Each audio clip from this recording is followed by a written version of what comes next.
nag-uukay. Tulad ng sabi ko, 90 square meter bungalow house.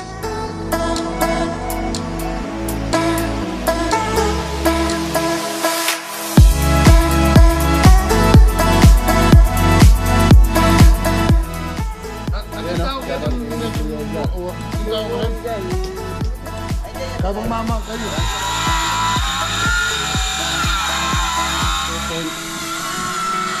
250. Million. Nagbabase sa kilos. Si 12 na 6.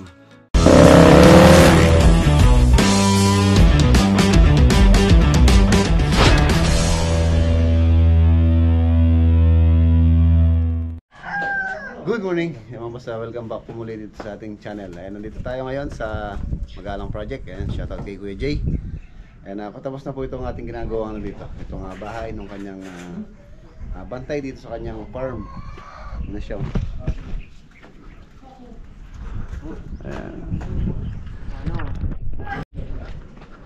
Ayan, okay na.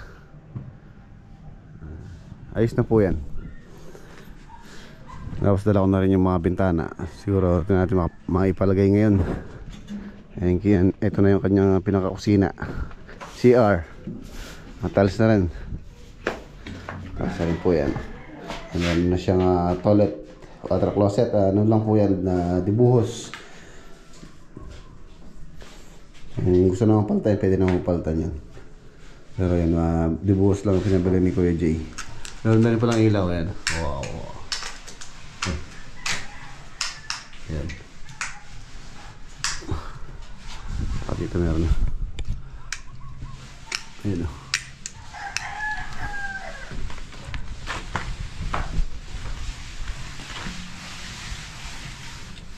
Mga tiles na rin to. Yan, yung tiles po na to is ano lang natin to, mga labis natin sa project. So pinag-ubran lang natin dito. Tapos meron mga ibang kulay dito. Siguro papalitan ko itong tatlo na to. Titingin ako ng white na ganito. Medyo ano siya, masagwa. 3 piraso lang naman. Yan dito tayo, finish na ito.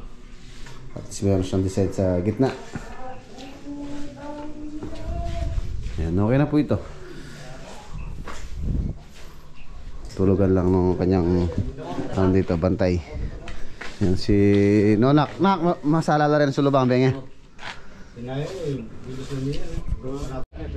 Yun na mga boss, umpisa na po namin itong panibagong project dito sa Magalang. Itong dito sa lote ni Kuya Jay na 400 square meter na lote. Tatayo tayo ng vacation house niya dito. So ayan, layout na natin. Bagong project na naman, bagong blessing. Ayan na tayo mga plywood. Dito natin siya i-layout. Yan, dito po natin tatayo ang vacation house nila Kuya Jay. 400 square meter po itong lote na to. Yan, kagandahan dito, nakabakod na siya.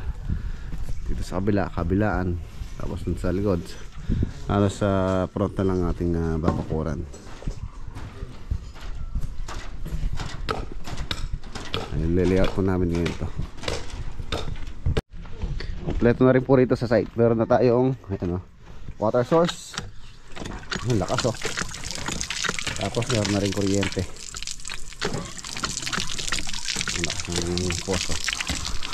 Dito po natin pinalagay ito dahil dito natin yung pesto yung kanyang pinaka jetmatic.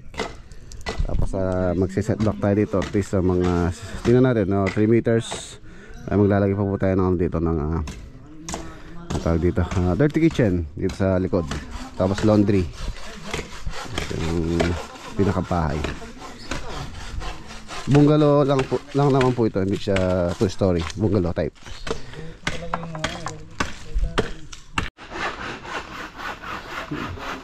Bungalow house lang po to. So gagamitin nating bakal dito is 12mm. Si 12 na 6.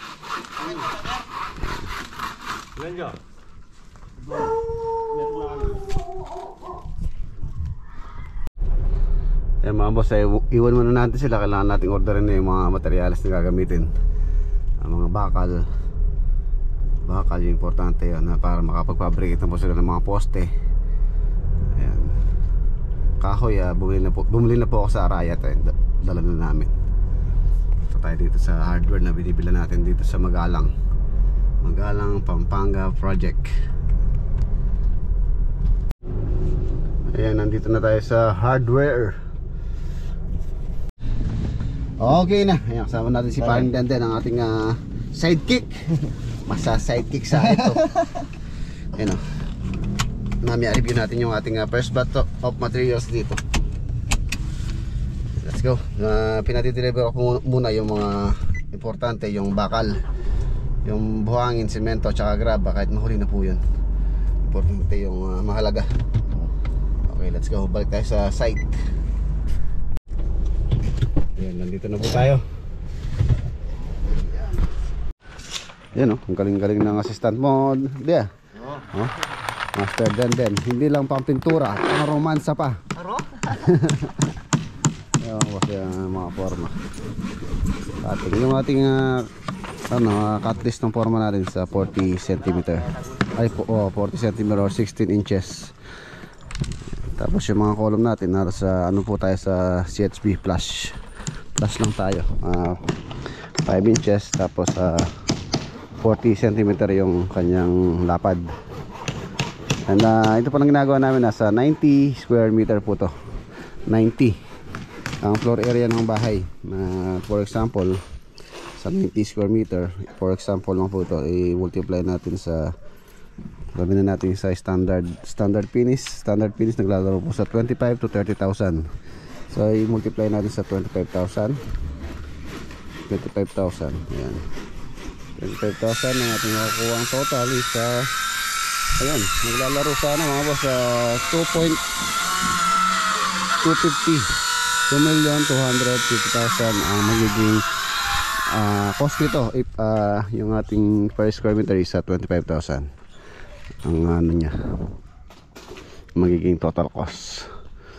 Ayan, nasa 25 po yan, pero ngayon po yung standard niya naglalaro na sa yata, hindi ko nagkakamali, 25 to 30. Conforme din po sa design ng bahay kung anong klaseng finish siya. Meron sa mga cladding, wall cladding, fluted panel, ganun, PVC panel, deco stone, natural stone. Doon po nagbabase sa finish ng bahay.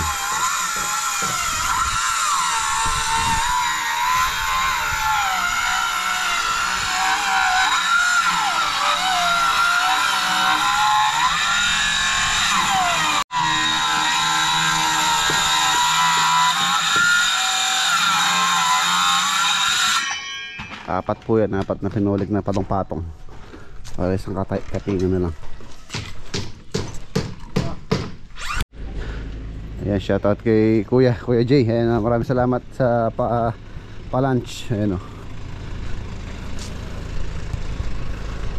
lunch.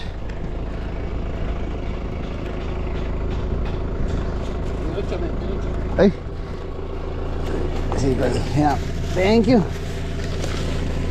Thank you very much. Okay, Kuya.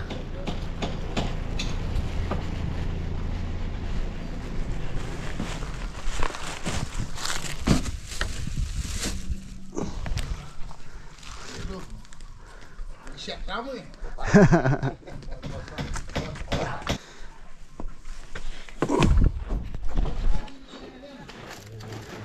Ayan.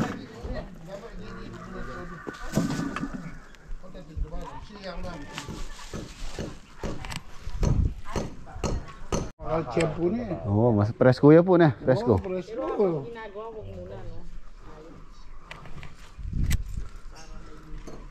Ay, kacho, rin ang bomba.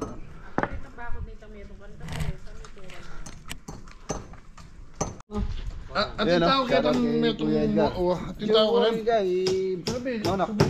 rin. Si Ate Vivian. Hello. Kabang mama kayo. Maraming salamat po sa sa lunch. Ayan. Okay na tayo. Ayan tayo, Jepoy. Tuwa ka, no?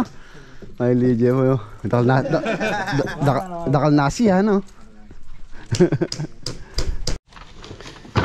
Ayan, dahil wala pa tayong barak sa mesa, dito muna tayo sa lapag. O di, wag mo bubuksan, puputok yan. Wala na. Sige. Ano yan? Ay, pare, di. Ayaw mo bukas. Sige pa, dito pa. Ayaw na. Ba, ay, gatang pakain. Ay, ayaw ata eh. Yun, ay sinigang. Hindi naman gusto ni Jeff yan eh. Oo, hindi kinakain daw ni Jepo yan, pare. Sarap. Thank you.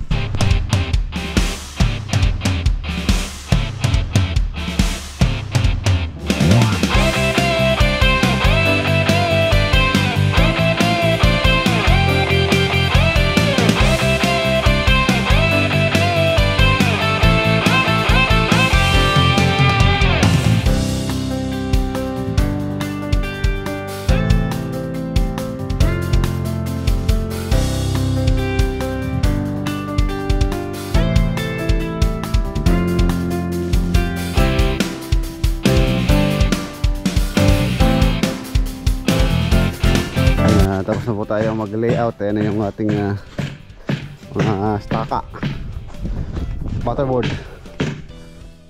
So, meron tayong setback dito 1.5. Ayan, tapos mas maluwang po doon sa kabila. Sa kabila kasi meron tayong ano doon, lanay. Ayan. 90 square meter, 2 bedroom. Dito sa lote niya na 400 square meter. Tapos dito, maglalagay po tayo ng ano dito, garahe. Pero ito muna pong bahay ang uunahin natin. Ano si Nonak ko? Shout out. Shout out na pa ikon Jaynak. Shout out na.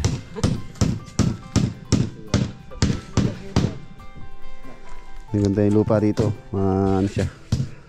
Bubuhangin. Madali lang pong ano kakain. Hindi ganun katigas. Pero ano naman siya, solid. Hindi lang pintor pala si Denden oh. No? Number one.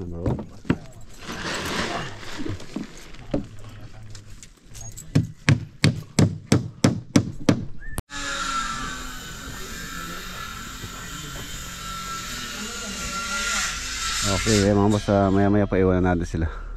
Meron pa akong asikasuhin dito sa may daw. Tapos umaga tayo, diretso pa tayo sa may Arayat.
moments later.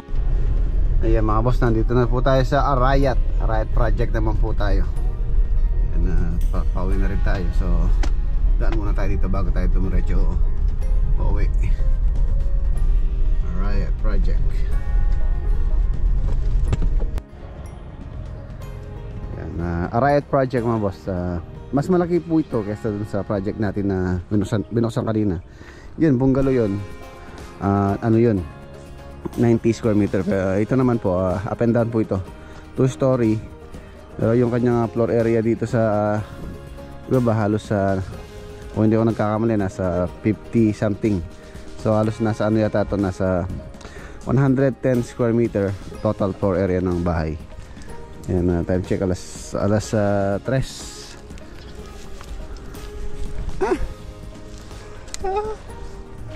Halo niya. Halo niya ano, ha? Halo. Tatlong okay na sila. Ayan pa po yung bakal na additional natin. 300 pieces na yan. Ayan, bumili pa tayo ng 200. Bale, yung una 100 tapos ngayon 200. So nasa ano na po yan, nasa 300 pieces na ng 10mm. Kasi yung mga column natin, dalawa na lang yung kulang. Bale 14 po yung column natin dito. Tapos umorder na rin ako ng semento. Ayun, at semento natin 100 bag cement. So ready na tayo for ano dito, buhos. Kukompletuhin po natin para minsan buhusan na lang. Tatayo yung mga poste, tapos buhos sabay-sabay yung 14 na column. Siguro ba yan, yun natin kung hanggang Sabado or next week. Ayan para dyan. Ayan yung mga column natin, ready na. So yun lang mga hukay. Dito medyo mahirap yung hukay dahil putik, malakit yung lupa. Ayun yung dump truck pa, dump truck, graba. Pangalawang elf ng graba.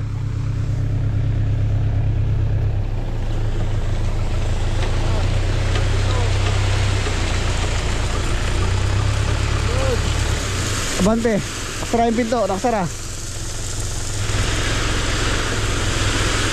Yeah.